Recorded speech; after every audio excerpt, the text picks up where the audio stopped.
Good afternoon, everyone, and welcome to today's webinar sponsored by DTEC International. My name is Sarah, and I'm the Senior Fleet Officer here at Brake, and part of Brake's global fleet team, where we work with fleet operators and suppliers to share resources and best practices across the industry. Driving under the influence of alcohol or drugs is one of the biggest killers on our roads. Employers have responsibility to ensure their drivers are alcohol and drug-free through rigorous education and testing procedures. This webinar will provide expert information and advice for employers and fleet and road safety professionals on tackling drink and drug driving. We'll discuss the risks associated with driving under the influence of drink and drugs, including over-the-counter and prescription medication, and look at the risks involved in driving in the morning after consuming alcohol or drugs. You should all now be able to see my presentation and hear the audio alongside it. As attendees, you are all muted, so you don't need to worry about any background noise from your offices, and there will be an opportunity for you to ask questions towards the end of the webinar, and there are two ways in which you can do this. Firstly, there is a chat box on the webinar panel where you can send your questions at any point during the webinar. And secondly, there is a raise hand icon on the same panel. You can press this during the Q&A session at the end of today's presentations, and we will unmute you. You can put your question to the panel then directly over the phone. Today, we will be hearing presentations by Paul Mountford, the Road Safety Consultant at Road Safety Matters, Gareth Salisbury, the UK Sales Manager at DTEC International, who is sponsoring today's webinar, Andrew Drury, Road Safety and Collision Analyst at Road Safety Smart, Tracy Fuller, Engagement Manager at Arvel, Ian Pattle, General Manager at Ocado, and Jill Milner, Technical Account Manager at Aviva. But before we begin, let me tell you about Brake.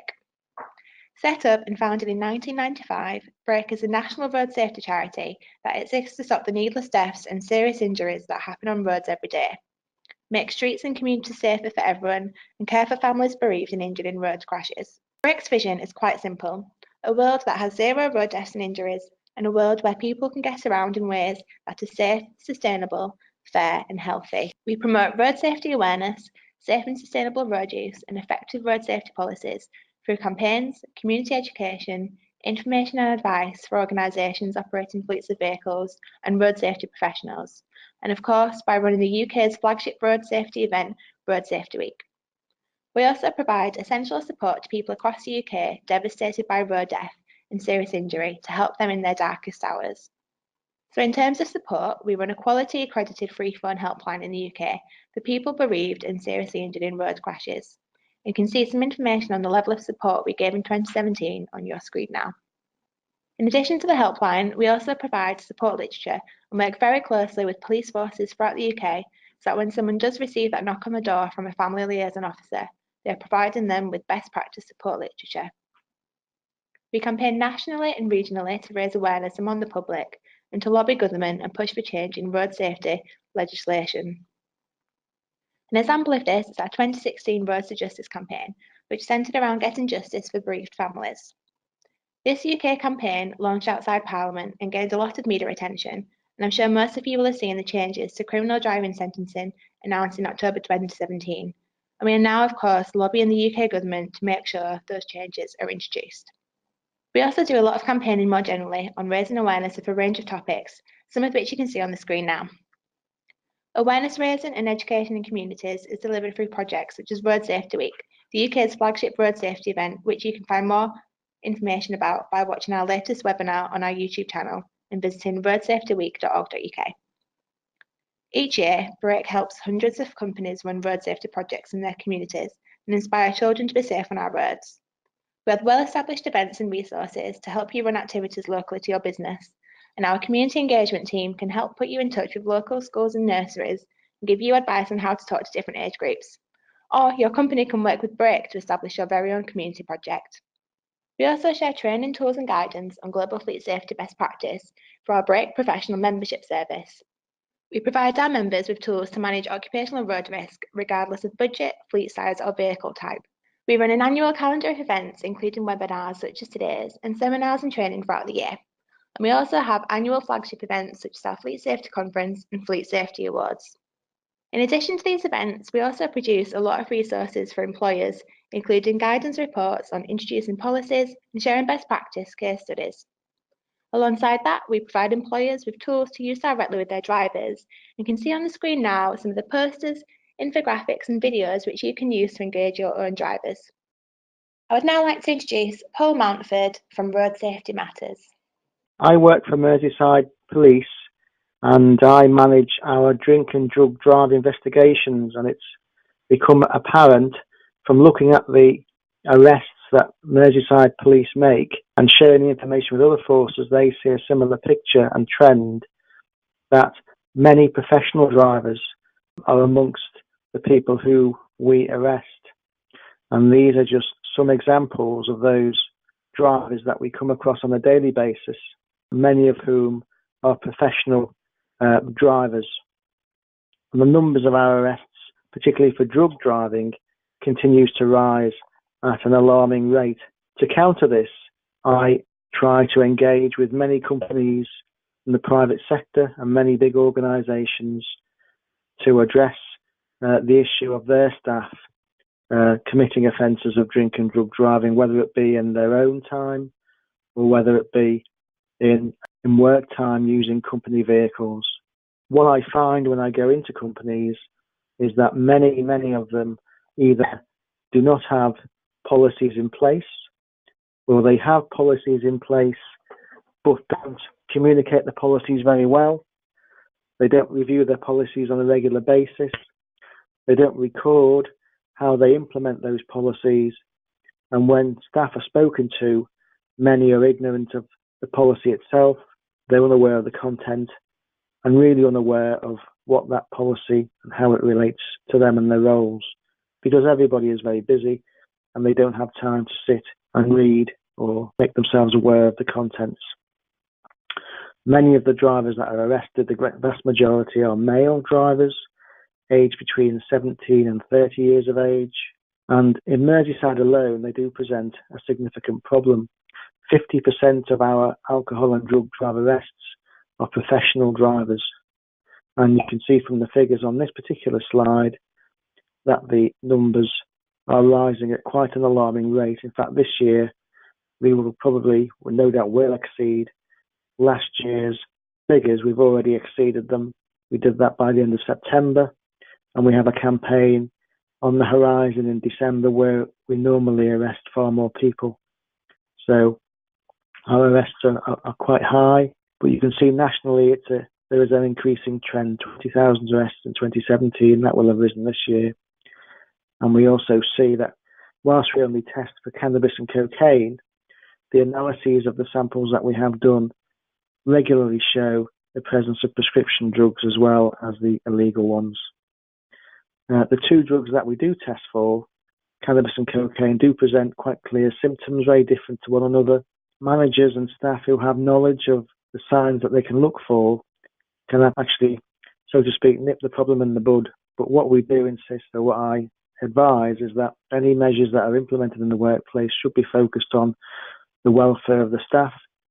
It's not about catching out the staff, it's about keeping them safe and in their employment.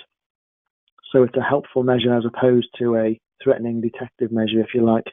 When I do give talks to staff, I advise them the role of impairment in each case. And many are ignorant, in fact, virtually all are ignorant of what impairment actually means. And many don't know about legal limits, particularly for drugs, not even for drink.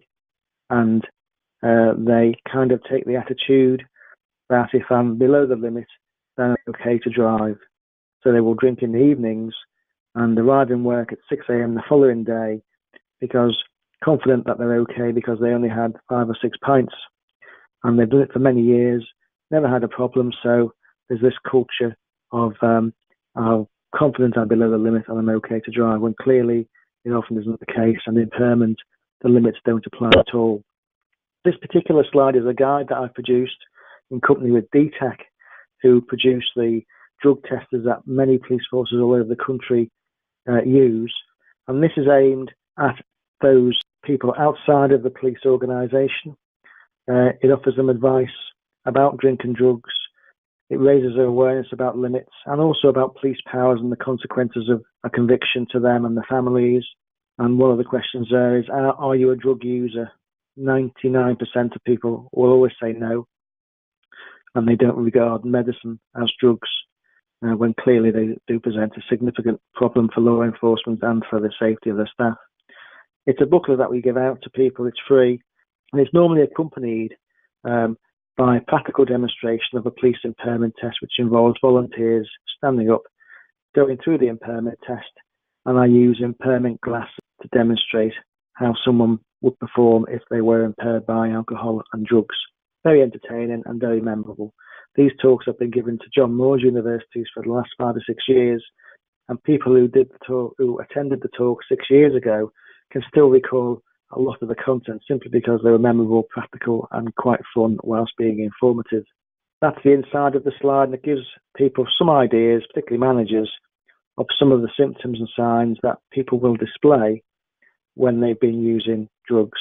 Back in 2012, I attended a drug recognition expert course hosted by California Highway Patrol for 2 weeks, and they have their own measures, of course, for detecting drugs, and these are worldwide accepted signs that are of value evidentially to police, and even in our judiciary in this country are accepted as being evidence worthy, if you like. I use these with driving instructors as well, because driving instructors regularly do not know what to look for in a driver who may have used drugs, and clearly there are implications for them when they're allowing these people to drive, particularly from an insurance point of view. If they have a crash, they would not be covered by their insurance. They wouldn't indemnify them. So raising the awareness of these signs and symptoms is massively important to everybody in industry, and small and big businesses alike. Drink driving, whilst we focus on drug driving is still a massive issue. 100 drivers each month are arrested in Merseyside alone. That's a fairly consistent number. And we do still see some morning after cases where drivers get in their cars at 6 a.m. after drinking the previous evening, think because they've had a good night's sleep that they're okay, when clearly it isn't the case. And whilst only a small percentage of those 100 drivers are found in these scenarios, it's a fairly consistent number month in, month out. And to address it, we actually give out single-use disposable breathalyzers, which are a glass tube which people blow into. The tube contains crystals which will change colour if alcohol is present, and any change of colour we advise people not to drive.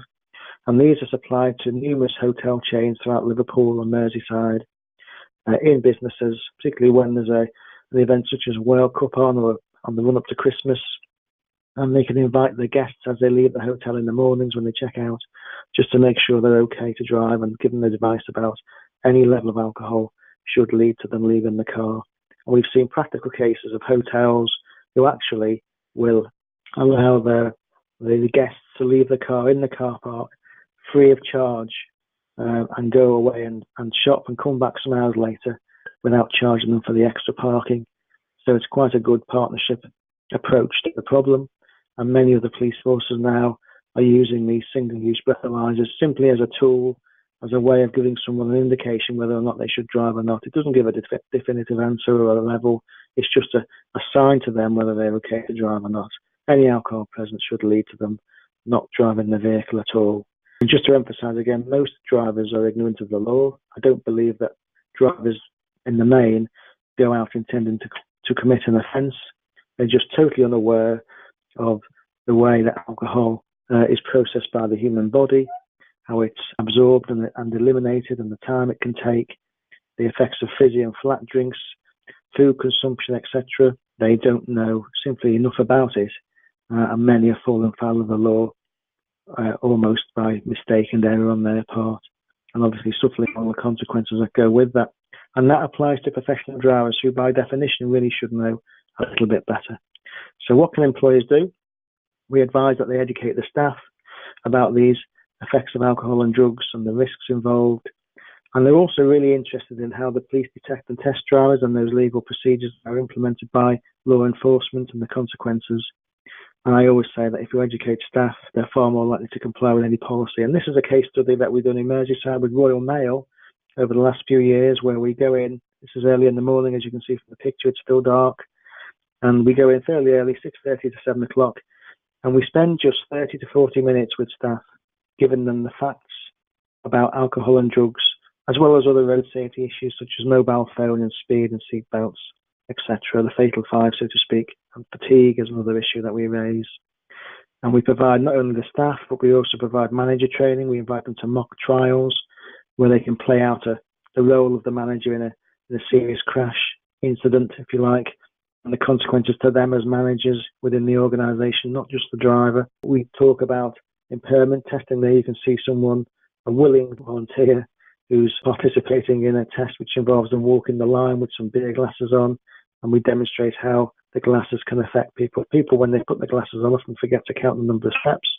And we always ask people, why would the glasses prevent somebody speaking and counting? It's because they're unable to multitask when they're under the influence of drugs. And with Royal Mail, they saw some quite startling results from very short presentations. We engaged with 450 delivery staff, 30-minute sessions held early in the morning. We covered a range of topics, including drinking drugs and the Fatal Five. And in the aftermath of those talks, they saw a drop of over 30% in the numbers of collisions involving their staff. And over 2 years, that rose to 39%. And we've just done some more talks in Liverpool and spread them to parcel ports just recently. But in Liverpool, they've seen over a 40% drop in the numbers of collisions involving their drivers. This is just since this very simple intervention of speaking to staff, raising their awareness, reinforcing the policies that Royal Mail have in place. And staff can see that the reasons why these things are in place is to help them. It's not to catch people out or to get people out of their roles and replace them. It's a helpful service provided to them by the likes of myself and local authorities. And it works. We do assist staff not to become reliant on us as an organisation, but we want them to put in place the right sort of work ethics, if you like, and the right atmosphere in the workplace so that people can be safer. And we provide them with single-use breath testers. We promote regular talks and refreshers each year to address those scenarios that we see, particularly the morning after ones with those people who start work early in the morning and who may fall foul of the law, if you like, as a result. So that's basically it. The idea is that police, road safety partnerships, local authorities, working with organisations in partnership to promote these messages around the safe use of vehicles during the work time and in their own private time, and really influencing managerial attitudes, if you like, where we still hear managers questioning us what we do and saying that what their staff do in their own time is their own business and there's nothing they can do, when in fact the reverse is true. And in fact, what they do in their own time still affects them in work time, particularly with alcohol and drugs, which can stay in the systems for quite long periods of time. We are sort of winning people over, spreading that partnership to other bigger authorities, and we're also going nationwide at other talks involving people like the Chartered Institute of Logistics and Falls, people like these, to try and promote the message and encourage big companies to sort of adopt a responsible approach to these issues. And that's me done. Thank you very much, Paul, for providing us with that insightful introduction. As I'm sure you'll all agree, the stats which Paul provided there are alarming and clearly highlight the scale of the problem, but also common misconceptions relating to alcohol and drugs when driving, especially with morning after scenarios. Next up, we'll be hearing from Gareth from our sponsor GTEC International to why fleet managers particularly need to ensure their drivers are alcohol and drug free. Thank you. Good afternoon. Thank you for the invitation to Break to present at today's webinar. I'll be talking for the next 15 minutes regarding why fleet managers need to ensure their drivers are alcohol and drug free. My name's Gareth Salisbury. I'm the UK sales manager responsible for workplace testing. I will start, when I talk at industry-led events, a little bit about the potential problem within the workplace and also socially about drug and alcohol misuse. The four figures that you see there won't have any meaning at this stage, but I'm going to put a little bit of meat on the bones. 25,000. We supply nearly 60,000 drug wipes a year to police forces. The drug wipe is the type-approved roadside screener and is currently being used by all 43 police forces within England and Wales. Based on feedback from every single one of those police forces, their efficiency in usage and prosecutions is estimated at nearly 25,000 a year for 2018. Making it more applicable to the workplace, 17 million sick days are taken every year due to alcohol misuse. Statistically, 1 in 10 employees will fail a workplace drug or alcohol test. 5 years is jail time potentially for a corporate manslaughter case if a company doesn't implement the correct process and procedures for drugs and alcohol policies and potential testing programs. And the maximum size of fine is unlimited. Maybe in the old days, a chief executive of an organisation would appear at court and pay a substantial fine. Now the judge might take an informed decision on which managers or directors should have been involved and apportion blame accordingly. This could account to a massive fine and potential imprisonment. One more statistic that came out last month. In Great Britain last year, 1,800 people were killed in road crashes. That's 1,800 too many. In addition, the government estimate that road traffic collisions cost the UK economy more than £16.3 billion a year. Nearly 15% of road crash fatalities involve a driver exceeding the legal alcohol limit. It's also estimated that some 200 road deaths a year are drug driving related. A little bit more about us, so a more formal introduction. DTEC is a company of 20 years specific industry knowledge, with both working within the public sector, so supplying police and customs, and also blue chip organisations across a wide range of safety critical industries, including passenger transport, large fleet operators, logistics and construction. The police specification drug wipe that I mentioned earlier is type approved now in England and Wales, and it's being used by all 43 police forces. From a worldwide perspective, it's also the global leader for traffic police testing. It's carrying out almost 95% of all tests worldwide. Within the workplace environment, we have an all-encompassing service offering for companies, from small organisations with maybe only 15 to 20 employees, right up to national PLCs. DTEC can help draft your company drugs and alcohol policy or improve on a current one if you already have one. A key part of the process, we can help educate your management. We can help educate employees with tailored training offerings, brochure campaigns, flyer campaigns, or anything else that will help embrace the knowledge of all of your employee base. We can input screening programs for both alcohol or drugs with our range of reliable on-site screening products.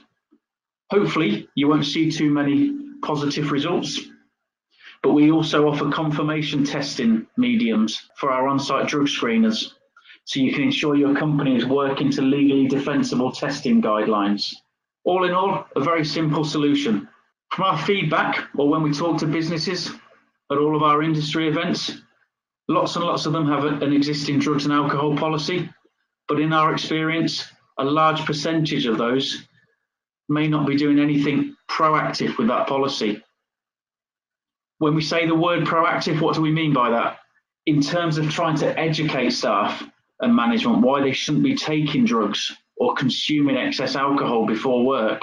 So actually creating a deterrent as to why drugs and alcohol misuse isn't acceptable in the workplace. The end game of that is actually implementing a screening program and then detecting the not so innocent majority who continue to misuse drugs or alcohol. We help implement a credible, internally run screening system for drugs and alcohol.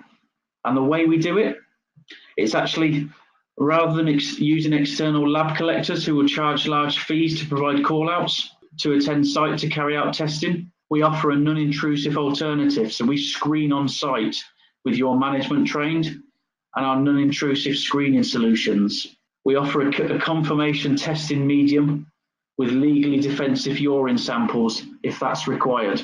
That helps you protect yourselves to relevant health and safety at work acts and corporate manslaughter acts, and it ensures your workforce are truly fit to work.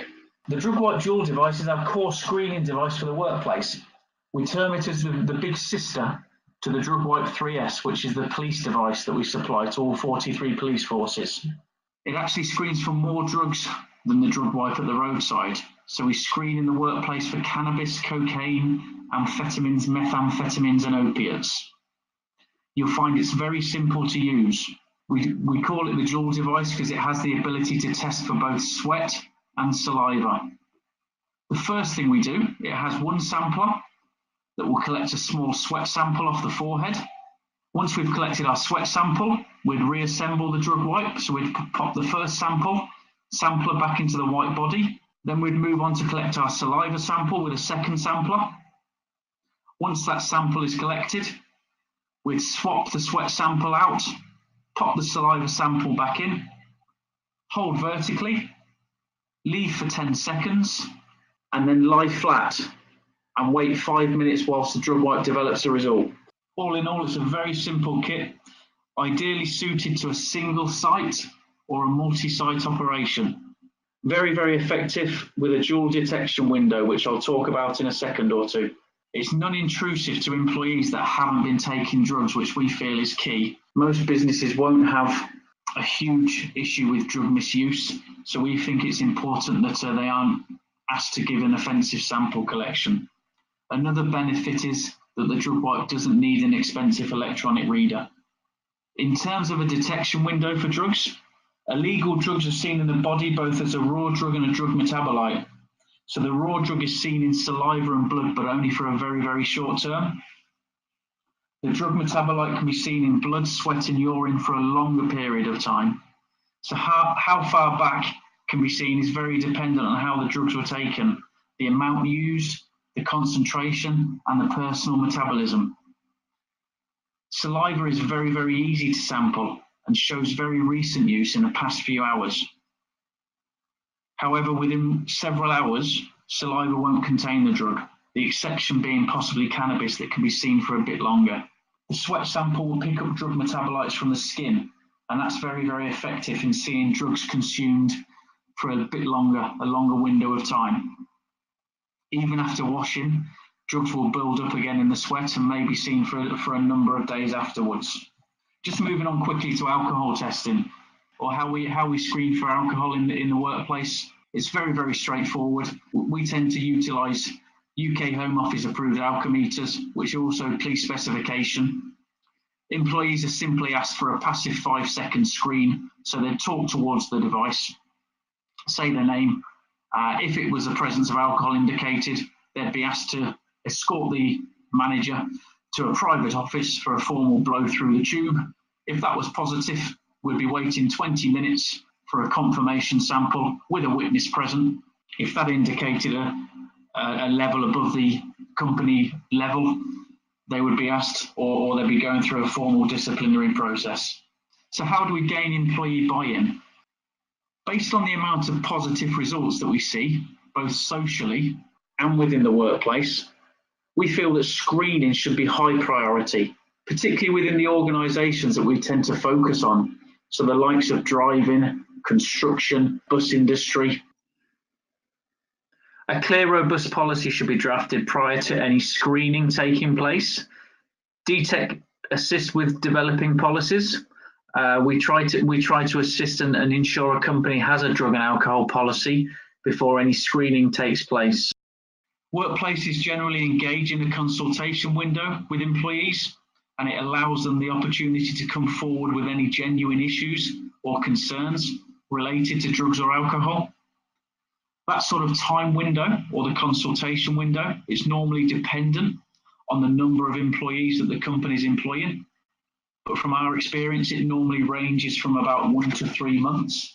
During that window of time, businesses should offer employees resource in education, and it should be thorough education on medicinal drugs also, and potential impairment through their excess use. That should be consistently given as well throughout an employee's work span with you. We generally find employees who are provided with the most amount of positive education related to this topic generally buy into the whole process and the idea of a screening program. They tend to understand why a safety critical organisation needs to implement the measures, because they've been provided with the material and the statistics on why before a policy or a screening program is introduced. So education on the subject is really, really key. We also say a screening and a confirmation testing process should be offered, so you should never really discipline based on a screen. Reputable equipment also should be vital as well. So cheap drug and alcohol test kits can be sourced online, but they're very rarely reliable. The employee themselves will not have trust or confidence in the process when they see that some of the cheap devices are failing to detect them, or if they have colleagues that are known drug users, and the drugs aren't being detected, it's going to be seen as a pointless exercise, and also an exercise that is ultimately a waste of money. So invest in quality equipment from the most reputable and trusted suppliers. The government and the police trust us implicitly, so focus on a quality supplier. I just wanted to leave you with a Sussex police video.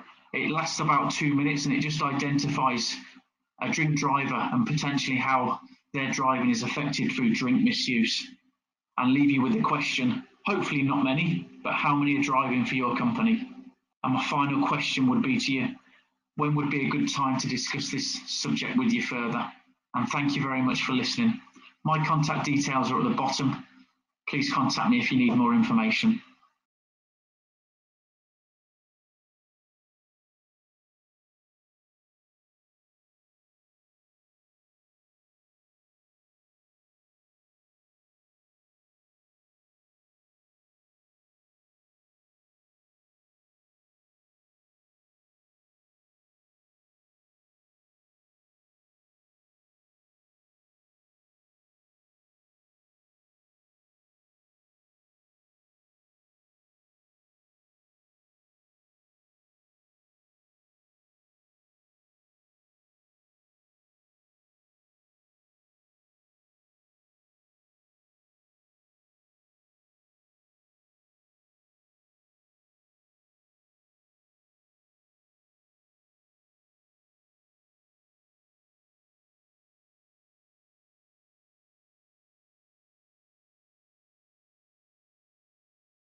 And just remember my first slide, if you would.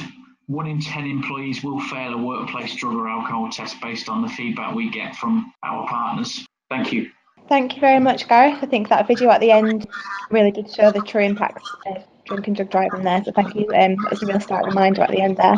Gareth is the UK Sales Manager for DTEC International, who are sponsoring today's webinar. And as I said, if you do have any questions, then his contact details were on the screen. But as with Gareth and the other speakers today, you can also email professional@break.org.uk if you'd like us to get in contact with any of the speakers for you. I definitely found the advice on employee buy-in really interesting, and I'm sure we'll have plenty of questions regarding that towards the end. So don't forget that you can ask any questions using the chat box on your webinar dashboard. We will now hear from Andrew Drury, who will be discussing the importance and the effects of prescription drugs and over-the-counter medication for drivers. Thank you. Good afternoon. This webinar today on behalf of Break is in respect of prescription drugs and over-the-counter medication and the effects on driving. So it's all about what you need to know and do if you're on prescription drugs or taking over-the-counter medication and driving a car. So just to set the scene and move into what we're dealing with. So this screen, there'll be a few images coming up shortly. What do all these images have in common?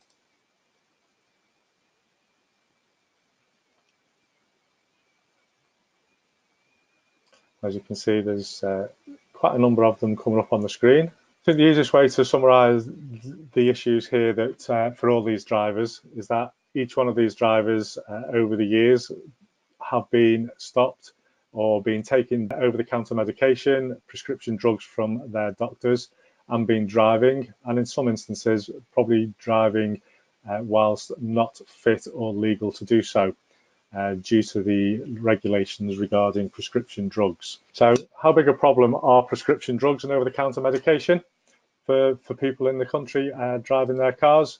Well, 18% of drivers who fail a roadside drug test do so because of prescription drugs. So this is very different to the illegal drugs that are out there that most people relate to drug driving and car drivers.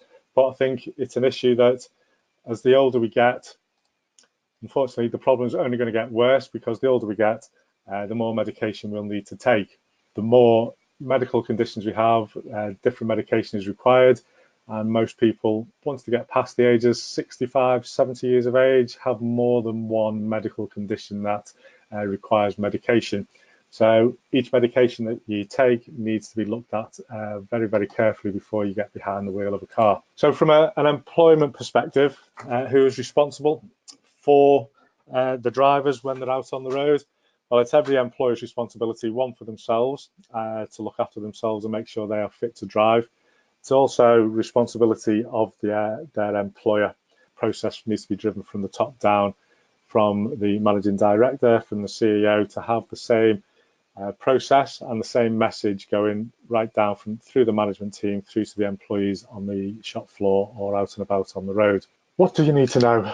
The most important things you need to know are that there are 9 prescribed drugs or prescription drugs that may affect your ability to drive.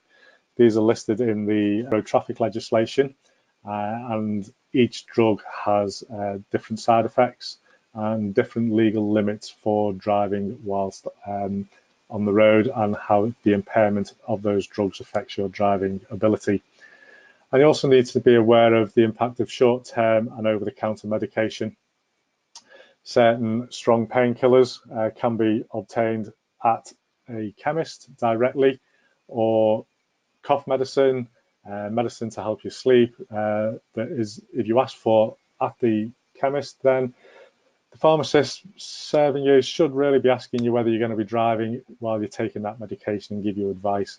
But these are the things you need to be aware of for over-the-counter medication. You also need to be aware of why drivers need to carry a copy of their prescription if they're on prescribed drugs from the doctor. It's vitally important that a copy of the prescription is with them at all times and they know about this requirement, because if they get stopped by the police for a test, maybe because they're driving erratically at the time, if they haven't got a copy of the prescription, then they would be charged with an offence for driving whilst under the influence of drugs, even if they're taking the medication in the prescribed manner as suggested by the doctor. They cannot turn up at the police station and produce the prescription an hour or so later or the following day.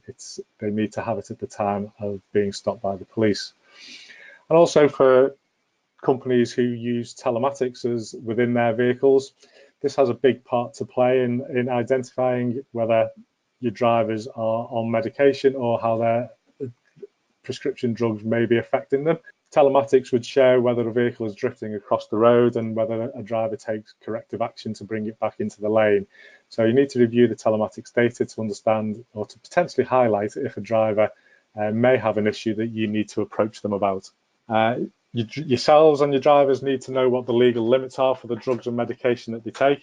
As highlighted a few seconds ago, each drug has a different limit and each sort of side effect is different, and the effect that it has on their impairment or their ability to drive safely is quite critical.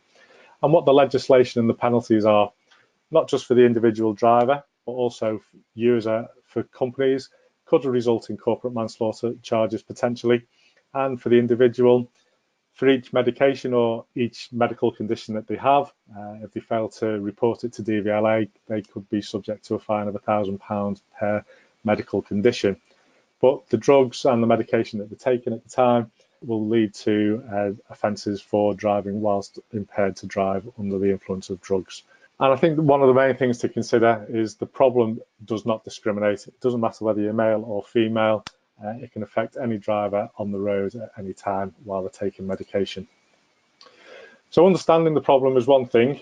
Knowing the following will help tackle the problems that you may incur with drivers who are on prescription drugs: what their medical conditions are and what side effects those medical conditions have, as well as the effects of the medication that they're taking. What drugs and medication the drivers are taking. It is vitally important to have a process in place to understand and encourage people to notify you as an employer what their medication is that they're taking at any given time. How your driver's private life impacts on their ability to work. So medication will be taken at home. Would they be fit to drive to work or during work the following day to carry out their duties? The side effects and the strength of the medication may affect their ability to drive first thing in the morning. And when the driver is most likely to be affected. So again, shift patterns, pressure of work can affect the way the driver takes the medication. They may feel more stressed and take more medication than is required than they are prescribed to do, which could make them illegal to drive their vehicle. So also make sure that drivers don't share medication. If they've forgotten their medication on the day and a colleague says, well, you can take some of my painkillers, it's not advisable that they should do this because medication affects people in different ways and is prescribed for individuals only. So drugs and medication today, yeah, we've said, could affect the driver tomorrow, and you need to know the telltale signs of what the side effects are. It could be pupil dilation, it could be dizziness, it could be lethargy, any of those things. You need to know about those things. So if you know about those things in advance, you can tick all the boxes to identify what issues your drivers may have and what their symptoms are. So now you know the problem. There are probably three very important questions you need to ask yourself as an employer if you employ people to drive. First one is, what measures do you have in place within your company to identify, educate and support your drivers? Or as the question you're asking yourself is, are drivers? Yes, it's all right having the policy, but do you actually implement the policy properly? So are you doing enough to identify, educate and support your drivers if you know they are on prescription drugs or over-the-counter medication? And also, what can you do better to educate your drivers and support your drivers? Once you know they are on the medication, it's something you have to deal with. It's not an issue that you can hide and forget about. You need to understand what the implications are and give the drivers the support to ensure that they carry on their employment with you in a safe manner. So what are the solutions? Probably one of the best areas to look at if it's potentially more serious conditions and issues with medication is to work with occupational therapists. These people are very different to occupational health. The occupational health therapists actually manage the process, look for the solutions, how to manage the condition, how to manage the medication, and put solutions in place and recommendations in place to ensure somebody can continue driving safely, legally, and retain their employment. Education, vitally important. Drivers, train drivers and their managers. On the next 6 things, really, the effects on their ability to work and drive. If the risks to themselves and others while they're taking the medication. Highlight and identify the telltale signs, and also the need to challenge once they identify the telltale signs. So if an employee comes in showing signs of the medication and the side effects of the medication, it shouldn't just be down to the manager to challenge the employee. It should be down to the employee's colleagues as well. So empower staff to challenge properly, professionally, so not to make people take offence to the challenge, but so they understand why the challenge is being made. I think it's good practice as well to get people to have people taught on how the police detect and test drivers at the side of the road. The police have a specific impairment test that they use to understand the effects of drugs on people at the side of the road. And once people go through these tests and understand what it is the police look out for, it does make them think and understand the process better. Current legislation, as we touched on previously, is ideal. Understanding what the legislation is and understanding what the consequences are and the penalties, not just for the individual themselves, but for their family and their employers as well. I think understanding the consequences enables people to make more informed decisions about and choices they make about driving and when they drive, and helps them understand and identify themselves as being unfit to drive if they recognise the telltale signs themselves. Positive and proactive engagement between managers and employers and their employees, and have a specific health and wellbeing policy in place. Have it a separate driving health and wellbeing policy to the normal office-based health policy, because there are different things that you need to consider as an employer, and things that you need to train your staff about. I think possibly in this day and age where we're wanting people to be open and honest, I think promote and encourage self-reporting. People know that their health will change. It will either get better and they will come off prescribed medication, or unfortunately conditions get worse and the health changes for the detriment, and could mean that they have other medication to take that you need to be aware of. So people are happy and confident that they know they can speak to you as an employer about their health conditions, and that it won't be taken negatively and stop them from working. Then promoting people to look after themselves and encourage self-reporting is vital. So the results, providing the solutions, will produce the following: improved education of drivers and managers, improved support for drivers and managers. Drivers feel valued, so they know that if they have a problem, they will come to you in the confidence that it will be dealt with fairly. I think probably the improved road safety for all road users is probably the most important one. Safe driving for an individual is safety on the road for all other road users, ultimately reducing the possibility of casualties and catastrophic incidents on the road. Improve compliance if you have certain compliance issues to deal with, and reduce risk of prosecutions for your drivers and for you as employers. I think overall, these are the sort of issues that we need to be looking at as drivers individually and as employers who employ people to drive as part of their daily routine. So hopefully the ideas that we've highlighted and the issues we've highlighted here are of use, and I'd just like to thank you for your time and speak to you soon. Thank you. Thank you very much, Andy, for that presentation. A real emphasis on education there, so not just educating drivers, but also educating managers, and also ensuring and kind of highlighting the importance of having that open and safe space for those conversations to take place about health and wellbeing. So that was really insightful and helpful. Thank you. Next up, we'll be hearing from Tracy Fuller, Engagement Manager at Arval, who will be talking you through SOBER, which is one of the 6 key areas of our break pledge. Thank you. Hi, my name is Tracy Fuller. I work for Arval and I'm our Engagement and Road Safety Ambassador. Thank you for joining this Tackling Drink and Drug Driving webinar today. I'm going to be talking about the pledge training, in particular focus on the SOBER element. And I really want to just stress that I'm super passionate about road safety, but most importantly about driver education, and the pledge is a fantastic tool for really engaging your drivers in this subject. So let me give you a little introduction really to the break pledge training. SOBER is a fantastic way of raising awareness of drink and alcohol, and really how fleet managers can use the lessons learned to lower the risk of being involved in a crash and improve safety within their organisation. So what is the Break Pledge?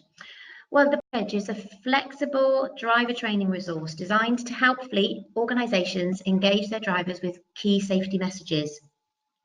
In the UK, Break runs full pledge training sessions for fleet managers, driver trainers, and anyone else really with the responsibility for managing at-work drivers. I actually get to deliver the pledge training myself and absolutely love doing it. The training covers occupational road risk, what you as employers should be doing to manage the risk, and how to successfully educate and engage drivers with road safety messages.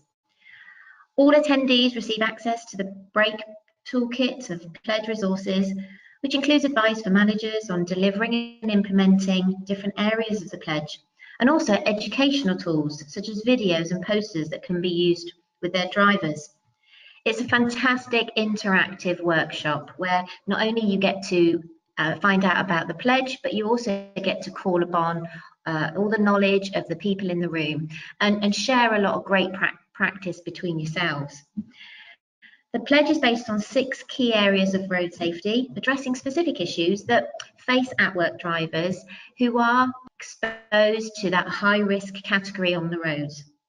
The pledge focuses on a number of topics: speed, distraction, seatbelt use, mobile phones, driver health and well-being, eyesight, and of course, drink and drug driving. Drivers are asked to pledge to be slow, silent, sharp, secure, sustainable, and the topic we're covering today, sober. Okay, let's take a look at the sober pledge. I'll never drive after any alcohol or drugs, and I won't take any risks the morning after. I'll plan ahead to make sure my friends and family and I get home safely. I'll never get a lift with drink or drug drivers, and I'll speak out if someone is about to drive on drink or drugs. Really powerful messages here that we all need reminding of to ensure we stay safe. The Sober module of the Pledge training course is designed to provide managers with a framework to discuss the cause and consequences of drink and drug driving with their drivers. We give fleet managers the tools to share information with their employees using an interesting and engaging format that promotes a positive, zero tolerance approach to driving under the influence. So let's look at the aims and objectives of the Sober Pledge. Pledge training really aims to help drivers and fleet managers make safe and sensible choices, promoting both a safe and sober fleet. The knowledge from the pledge training can then be applied practically, helping fleet managers to do a number of different things. Firstly, to engage their drivers on the risks of drink and drug driving. This is something that I believe passionately you must do all year round, raising regular awareness and constantly bringing this subject to the front of mind so people don't make bad choices. We really want to promote a positive and safe environment for drivers and other road users. We share the roads and we share the responsibility, and it's our job as fleet managers to constantly remind our drivers of that. And also, ultimately, we want to discourage any driver from taking those unnecessary risks. Now, the knowledge gained should then be applied across the organisation, both at strategic and management and operational level. So let's just think at the moment about strategy. One of the really important things with road safety is that you have that board level commitment and that you have the right policy documents in place that really covers all areas of road safety. As far as management's concerned, you really must look to assess drivers, have constant and accurate monitoring in place. Look at your driver recruitment and induction process, because this is right at the very start where we should be training drivers on their road safety awareness. And also through the lifetime with your driver, you should be looking at incident management and making sure that you're constantly analysing your data to see what possible trends or issues that you have. Finally, as a fleet, you should be looking to benchmark yourself. How is your performance comparing to others? And then as far as operations are concerned, one of the most important things through the year is that you have regular communication, enforcing policies, bringing them to life so that they aren't just a dusty document that's stored somewhere, and really trying to create a culture that you say to your drivers, we are passionate and road safety is important to us. And certainly in relation to sober, you want to be promoting safe and alcohol drug-free driving environment for all of your employees. Okay, so with all of that said then, why is sober and this pledge topic so important? Well, look, alcohol and drugs, both illegal and over-the-counter prescription drugs, they ultimately impair a driver's ability to notice and react to the dangers that we face on the roads. This increases their risk of being involved in a crash. In fact, in 2016, 1 in 8 road deaths in Britain were attributed to drink driving. Now, even drivers that remain under the legal blood and alcohol limit can pose a risk to other road users after drinking. Studies actually suggest that drivers with legal levels of alcohol in their blood are at least 3 times more likely to die in a crash than those with no alcohol in their blood. It's so difficult to work out how long it will take to sober up from any drinking session, and it's actually impossible to do it accurately. This is why it's even more important that both fleet managers and drivers are aware of the risk of the morning after with drink driving. And this is an area that I really focus on in the pledge and in the sober topic. So to keep their workforce and other road users safe, it's vital that fleet managers introduce a zero tolerance policy to any form of substance-based impairment, alcohol or drugs, legal or prescription. And the pledge can provide the foundations of this policy. So how can pledge training help to address the problems of drink and drug driving in the workplace? So firstly, no matter how safe a driver or their vehicle, all drivers make mistakes, and sometimes these mistakes have fatal consequences. A safe system approach recognises that we as humans make mistakes and aim to prevent or reduce the severity of crashes caused by human error through measures such as road engineering, vehicle technology, policies and procedures that encourage drivers to adopt safe driving behaviours. A safe system approach includes training and supports the development of safer drivers. Where pledge training is so powerful is it really helps to raise the awareness of road risk and promotes that ultimate road safety culture that rewards drivers for adopting safe driving behaviours, such as driving unimpaired, alert, at safe speeds and without distraction, and ultimately complying with road rules at all times. The great thing for me with the pledge is that it really connects people on that human level. It's no longer about you as a fleet business saying what drivers must or mustn't do. Drivers make the right choices and choose, after listening to the pledge, that they want to do it for the right reasons, and that's ultimately to ensure that they and their families get home safe every night. Now, all that said, the pledge training has a range of other benefits too, that we as fleet operators and fleet managers, we can't ignore. They're fantastic business cases for investing in road safety.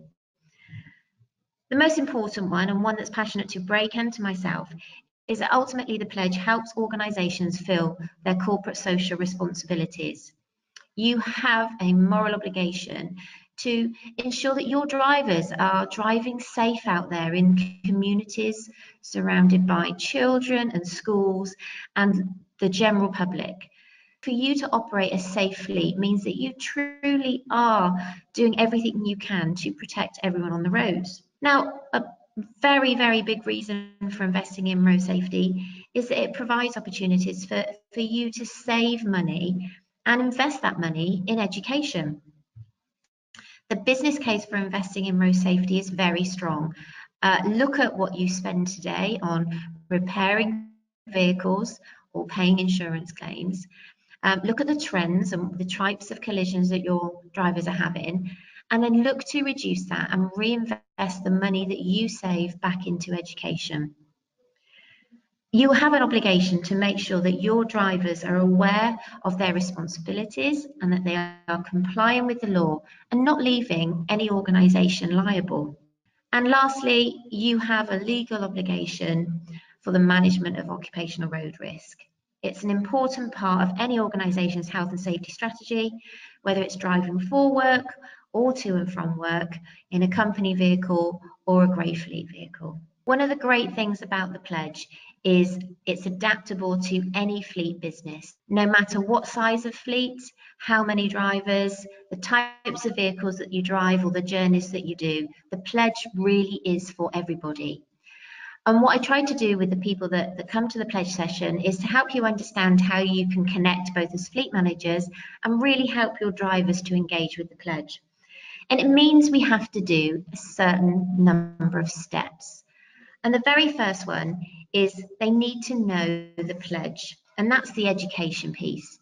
So as we've done today, we've talked about the pledge for sober, and we understand the education piece around that. And the next step is that ultimately we have to agree with it. We have to truly believe that taking those risks is something we don't want to do. We understand that it's dangerous, and therefore we naturally follow to the next step, which is that we intend to follow the pledge. So I'll give you an example. I know that if I go out for an evening and have a number of drinks, that the next morning I really must make sure that I'm not going to drive too early, and that I therefore do my best to work out when I will be safe to drive. I know that that's the right thing to do. I fully agree and intend to follow that. And the very last step is the follow. So I must make sure that that next day, after I've had a drink the night before, that I do follow the pledge, and I resist any negative influence to maybe get in the vehicle and drive earlier. And that's the piece that we really help you on in the pledge training, is to take you through those steps and help you work out how you're going to do that with your drivers. The workshop follows lots of other subjects as well, so we do lots of discussion on the day, exploring the messages of all of the pledge subjects. We talk about how you can do coaching, working with your drivers one-to-one them to help them to understand sober and the pledge content. And of course, there may be those all-important moments of reflection where you might need to coach and work with a driver one-to-one and help them to apply the pledge to their own driver training. So for the sober pledge training, there should be information on alcohol units, different spirit and drink levels, the impact that these have on your body, and potentially how long they take to metabolize. Another really important part of the pledge is the sensitivity of the messages that you're going to deliver. So I always spend a bit of time talking to fleet managers, first of all, about applying that sensitive approach when anyone is running a pledge session. You never know who you're inviting to attend a session may have had, unfortunately, a traumatic incident in their life where someone has been injured or they've lost a loved one, and it might just be too difficult for some people to come and listen to. So please be sensitive to anyone's needs around that. Something that we believe strongly live is using the appropriate language. So words can be so powerful. And in particular, practice saying the word crash or incident, not accident. And we really take the time to do that in the pledge training. One thing that is an absolute must is that we don't overcompromise and undermine arguments. We really have to stress that safety is important, and safety comes first. And then what we also do is make sure that we facilitate discussion in a really open way and encourage people to challenge their own behaviours. We ask lots of open-ended questions, asking people what they think is socially unacceptable, asking them to think if they could make a different choice the next time that they drive. But we never put individuals on the spot. I absolutely don't want to make people feel uncomfortable or pressured to join in a conversation. And lastly, it doesn't happen very often, but occasionally you can have someone in the room who is disruptive and doesn't agree with parts of the pledge. And in these cases, I would normally take them to one side and have a discussion with them, or ultimately, if they are too negative for the room, then they may need to leave. But this really doesn't happen very often. Okay, so with all of those tips there on how to deliver the pledge, let's look at how do we evaluate the success of the pledge. So pledge training has been adopted by fleets throughout the UK and overseas.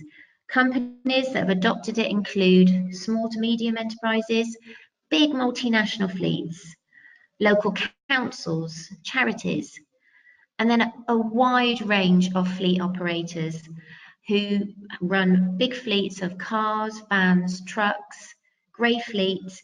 I myself have delivered pledge training to all Arval employees over the last decade, and we've got fleets like Carillion, Kerry, Jersey Post, Scottish Water, to name just a few. I've been delivering the pledge training now for almost 10 years, still blown away by the attitude of the fleets that come to the pledge training, their willingness to want to have a safer fleet, to educate their drivers. And it's great to see how they respond so positively to all of the messages within the pledge. So if you haven't come along to a session, please do book one very soon. So how can you ensure that the pledge training is actually having a positive impact? Well, there's lots of ways you can assess whether or not any of your interventions are having any success, but certainly the effectiveness of the pledge. So one of the things that we talk about is how you can introduce in-vehicle telematics to monitor and record drivers travelling for work. Now, telematics isn't for everybody and not for every type of fleet. So we talk very openly about that in the pledge and share stories where it works for some people, but it's certainly a way where you can gauge if some of the pledge education is having an impact in a positive way. One of the things you absolutely must do if you're operating a fleet is to regularly monitor your road crash and casualty statistics involving fleet drivers, looking for those common trends and things that you might need to do. And a very quick example there is if you have a very high percentage of reverse parking and manoeuvring incidents, then you absolutely should visit whether or not you need to have any parking sensors or technology there to control that type of incident. One of the next ones is carrying out regular, scheduled or random drug or alcohol screening tests for long and new term employees. Quite a few fleets do this and it's normally incredibly successful. But again, it's not for everybody, so we can talk about the pros and cons of this and how do you implement that into your fleet. The great thing about the pledge is it's fantastic with drivers, both in a group session, but also in a one-to-one session. So if you really introduce pledge into your business, it gives you a great platform and a great way to have those road safety conversations. And then lastly, you can always ask your drivers to complete any follow-up survey after attending the pledge, asking what worked for them, what they took away, and how they feel it's made a positive impact on their driver training. All of that said, I hope that's given you a good background to the Sober Pledge, to the really important parts of raising awareness. What we're asking drivers to do is think about their safety and the safety of others. And that's just one part of the 6 pledge topics. Love you to come along to a pledge session and find out more, and I really hope to see you there soon. So thanks for listening today. Thank you very much to Tracy for that wonderful presentation on the Break Pledge. We have 2 workshops next month and we'll provide you with the full details for that at the end of today's webinar. I'd now like to introduce Ian Patel, General Manager at Ocado, who will be providing us with a case study. Thank you. Good morning. My name is Ian Patel. I'm a General Manager in Service Delivery at Ocado Limited, an online grocer in the UK. I'm responsible for the last mile delivery teams across the country.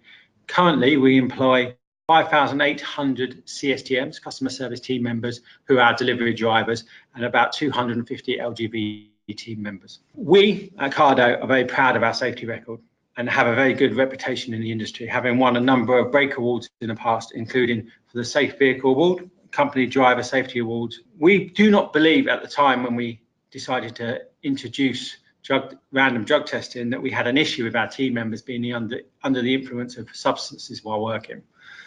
We understood as a business the impact of drug usage on driving, and we wanted to emphasise this to our drivers team, but also to our wider business. Putting in a robust safety programme not only protects the employees, other road users, and also the business from prosecution if something was to happen that's outside of our control, but also showed that we cared and engaged with our workforce. There are 3 main challenges we had as a business. The first, safety was paramount importance to us. However, we as a business know that every second counts when you're making deliveries. We did not want to disrupt our drivers, so they left on time, what could potentially create speed in an unsafe environment. So we needed a solution that was quick and easy to use. We also wanted to make sure that any implementation of random testing didn't alienate our team members. And finally, we believed at the time random drug testing was expensive. So we wanted to ensure that whatever testing we undertook was at a reasonable cost. So why did we choose DTEC? Well, simple answer is we are not drug testing, we are drug screening. Results from the screen can be gained in under 10 minutes and at a low cost. We had the belief, what we hoped was correct, that we would never have to undertake full testing of any of our team members because they'd always passed the screening. DTEC had a reputable reputation, experience in the industry, and also the other big win for us as a business was the equipment that we were going to use was Home Office or governmental approved and was going to be used by the police in the country later on as part of their rollout of screening on the side of the road. So what was the impact on the company policy? At the time, our policy or our employee handbook had an ability to test if we believed a member of our staff was under the influence of alcohol or substances. This, as most people call it, is with cause testing. As part of our rollout for random testing, we had to update our handbook policy. However, to define who would be impacted, we determined that we would create a part of the handbook that defined people in safety critical roles. For us, that was our drivers, and for other parts of business, that was for forklift truck drivers or some of our warehouse environment employees. This allowed us to randomly test anyone. Also, after we reviewed that policy, we determined what our process would be on site. For example, all random testing that we undertook took place at the start of an employee shift rather than later in the shift, meaning that we had a whole shift to process any additional testing that was to take place after any failure of screening. We also determined that anyone who drove a vehicle in our division would have to undergo the random testing, whether that was a director, myself, or any of my management teams. What was funny was one of our regional managers who ran our northern division was actually random test screened 6 times in the first year, as every time he went to a site, when he pressed the button, he mysteriously came up as a test. What was the biggest aspect to ensure that this was accepted by our team? The first one was education of our staff. We implemented a robust awareness campaign. This covered a number of areas. 1, what was illegal and illegal drugs? What was the effect on your driving for both types? What was acceptable to Ocado? We ran a zero tolerance policy. 4, we already had a policy and limited testing in place. So this was an add-on to our current test process rather than a whole new process.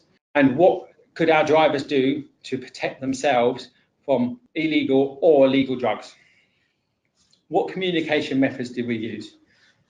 We used poster campaigns, table talkers, what are posters or leaflets on the tables, briefing sessions, and we had a series of briefing sessions across our network for the period of 4 months before the testing went live. We ran focus groups and drop-in sessions for all our employees so they could come to talk to us about concerns with the new process or any other questions they may have.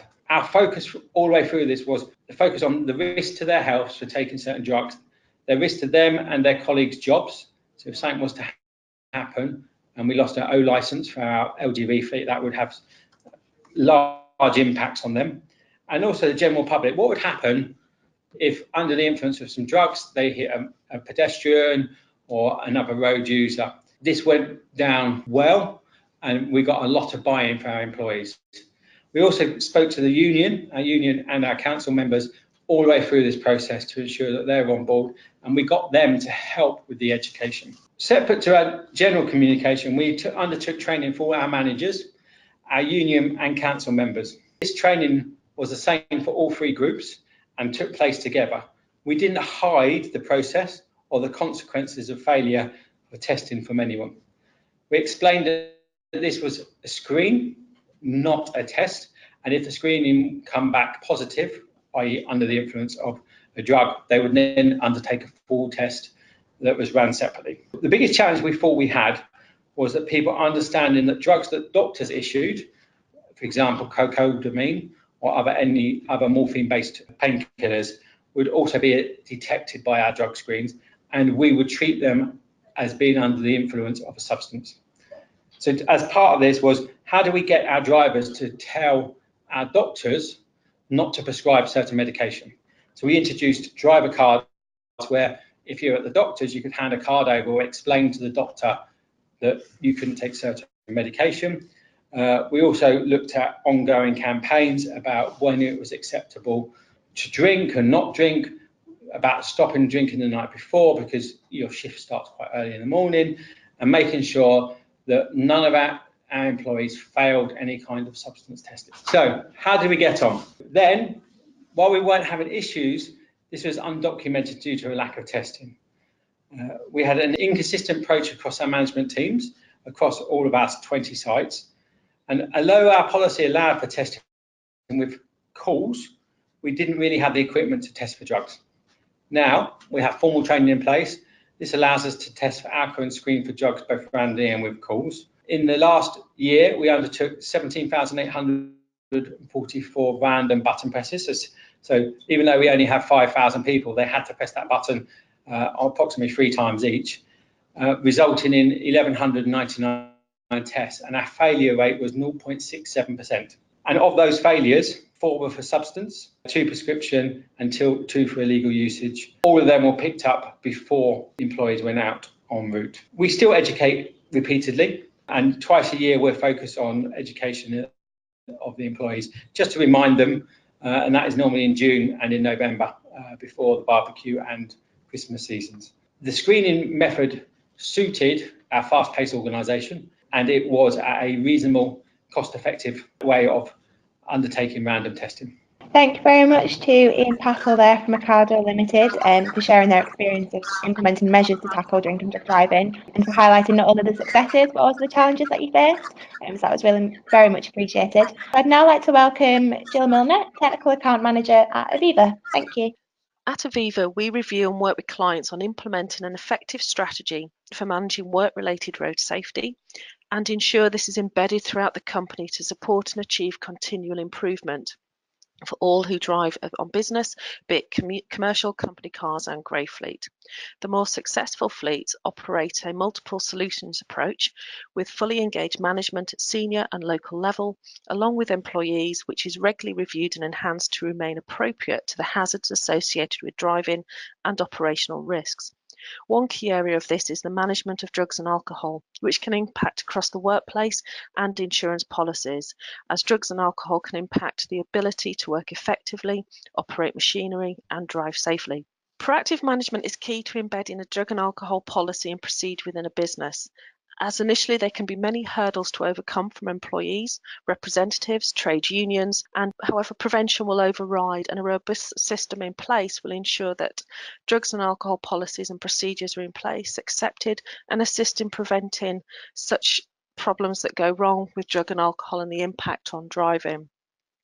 The other area as well is that companies to also consider is their reputational risk, as when driving on business, there is the expectation that the highest standards of safety will be in place. With regards to drug and alcohol policies, we look to see what types of drug and alcohol policies clients have in place.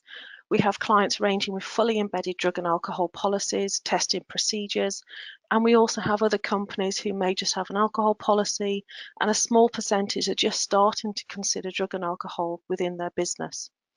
We do find that clients embrace the alcohol part of a policy much more easier than they do with the drugs, but this is starting to change with more acceptance, people understanding more about the drugs and the influences that has on driving. For example, we've had a company who've actually introduced robust drug and alcohol testing. They did an awful lot of consultation. They put the policy and procedures in place, changed the terms and conditions for their employees, and did a 90-day grace before they actually started the random and with cause testing. When they did after the 90-day grace, there was still a 13% failure rate. And so the company was able to support these employees, and then moving forward, they've ended up with a very robust system in place. The other key part of this is when you have put drug and alcohol in place is making sure you give training and awareness to line managers and drivers so that they can understand what the effects of illegal drugs, prescription and over-the-counter drugs can do, and alcohol can have on driving and also in the workplace, and also how to identify the symptoms of drug and alcohol misuse. For commercial drivers, also putting it within the driver CPC is a really good way to do it. One thing companies who have the best results we find are those that offer a good support, and when the disciplinary process is in place, that it's robust and is clear for everybody to understand. With regards to testing, the pre-employment test is also something we're seeing more companies put in. We have known clients that have introduced pre-employment drug and alcohol tests and informed prospective employees before they come to site, but still have had an over 40% fail, predominantly drug test, which tended to be recreational drugs and painkillers. But we are starting to see this change and coming up with lower percentages of people failing because of a greater awareness and support.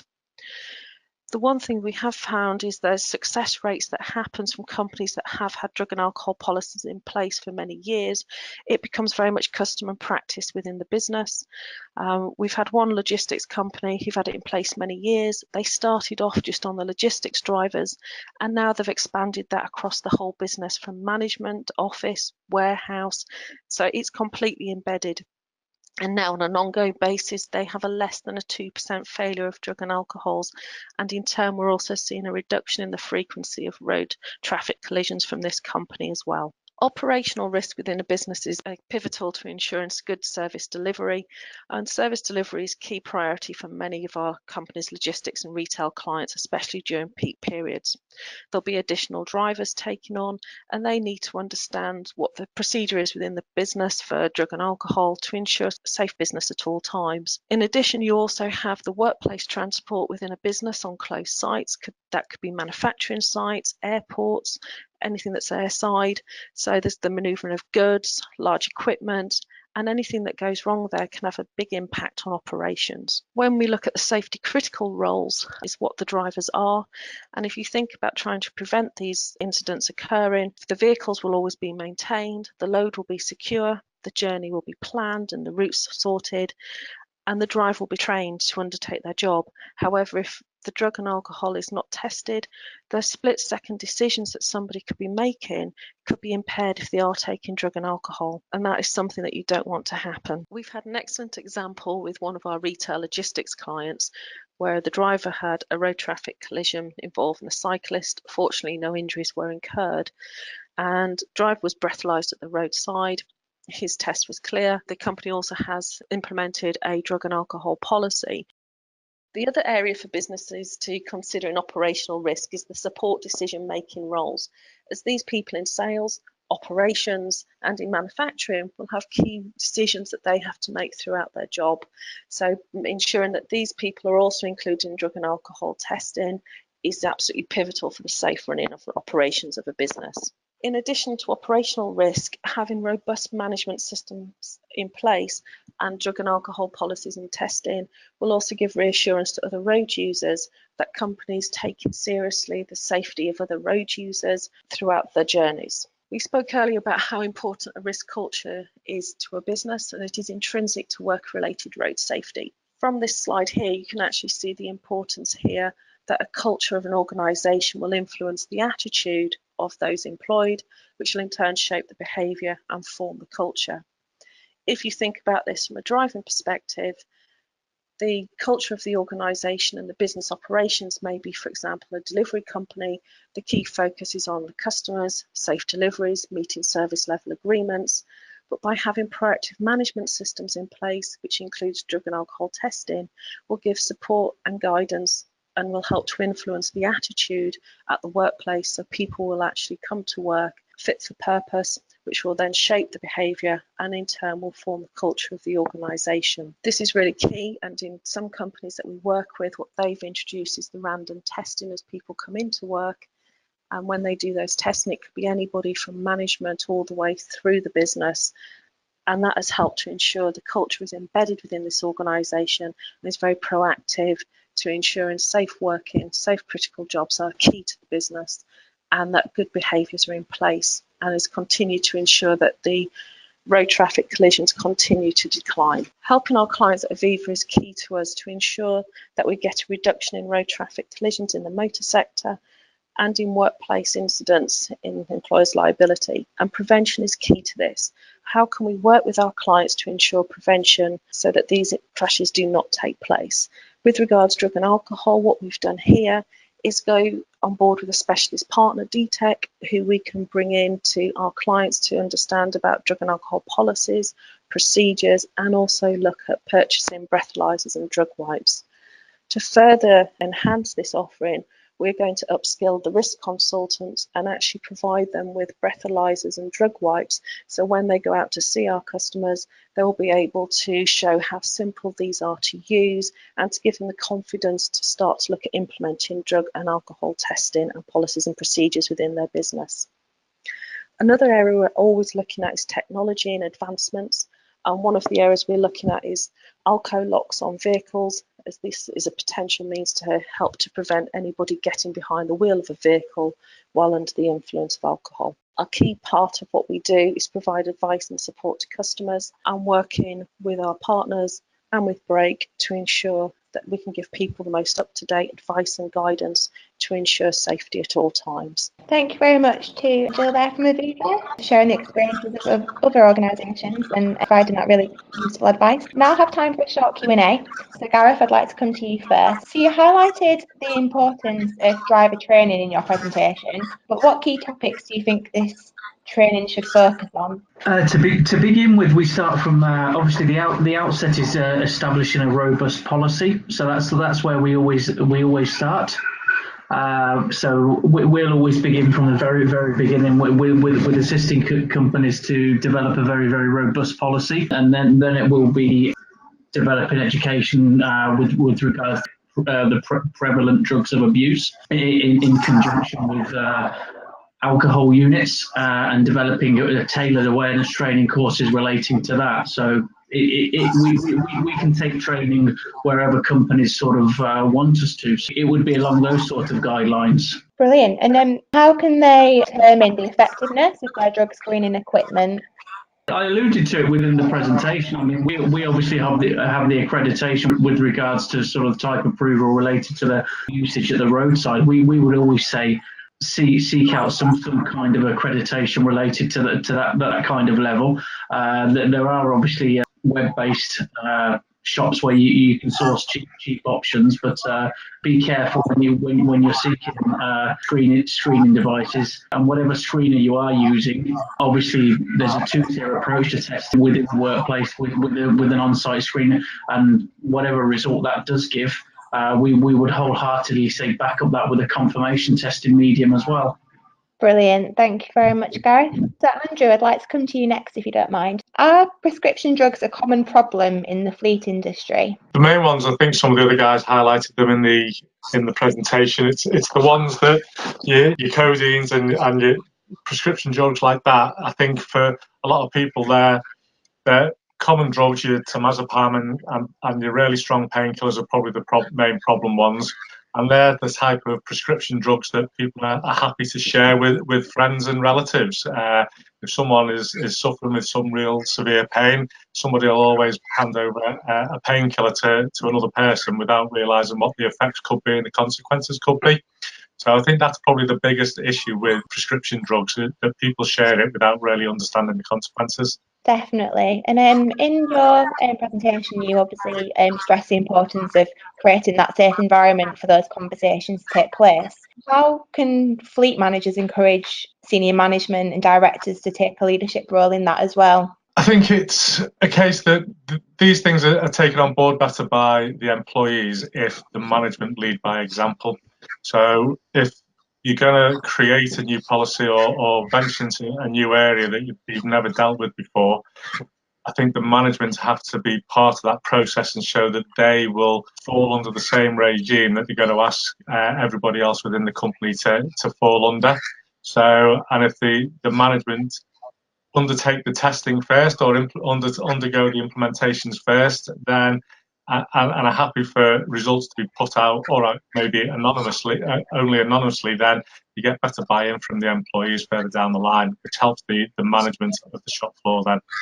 Brilliant, thank you very much for that, Andy. So Ian, I'd like to come to you next, if I may. Do you intend to continue engaging with the project, and if so, for how long, and will you be introducing any new initiatives? We are slowly increasing the amount of random testing we have been doing over the last 2 years, but we're just keeping going with comms, and the current plan of keeping them informed is now become a standard part of our expectations of employees, and they understand that from the moment they come in. So at the moment, there's no further need to go any further than what we're doing. Brilliant, thank you very much for that, Ian. And Paul, I'd like to come to you next, if that's okay. How important is it for fleet managers, but also young drivers, to engage positively with the approach to risk management, which you mentioned in your presentation?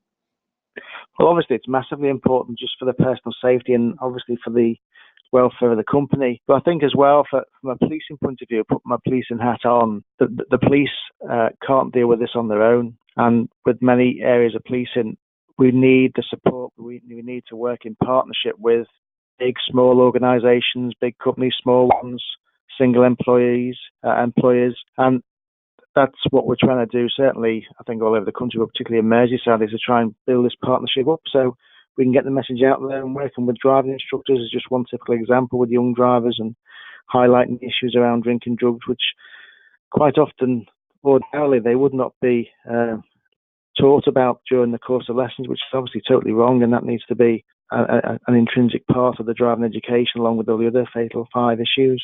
Brilliant, thank you very much for that, Paul. And then Jill, so in your presentation you discussed the need to introduce a balanced approach. What have you found to be the best way in order to achieve this through your work in Aviva? I think the balanced approach is exactly what Ocado and the other speakers have mentioned before, is sort of engaging with people very early on within the organisation, sharing the knowledge, giving information to managers, to drivers, engaging senior management, constant training, giving support to employees as well if they are found positive, to try and help them. And I think that's the real balanced approach that we find, and putting something like that in place is having a better effect.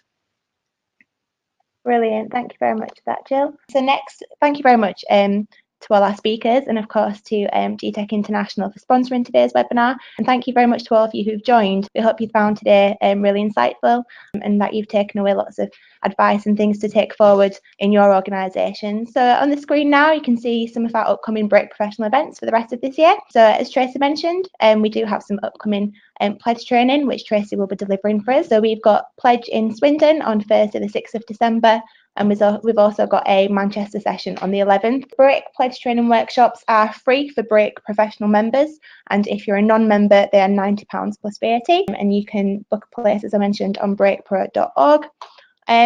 We've also got our final webinar of 2018, which is identifying and addressing driver fatigue in association with Allianz, and that is on Thursday the 13th of December. Thank you very much again for joining us today. Enjoy the rest of your day, and hopefully we'll see you again very soon. Thank you.